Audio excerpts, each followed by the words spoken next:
Hello everyone.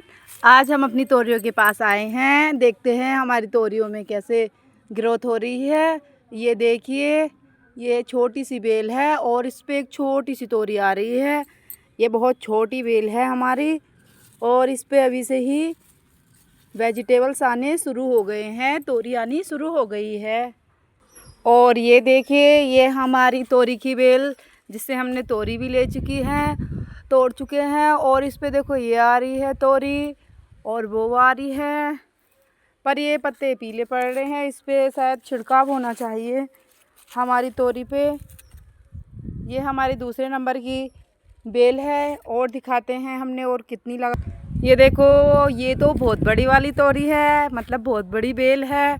ये हमने लगाई है। ये देखिए, इस पे फ्रूटिंग्स भी होने लगी है और इस पे तोरियां भी आने लगी है। ये देखो, फूल भी बन रहे हैं, पर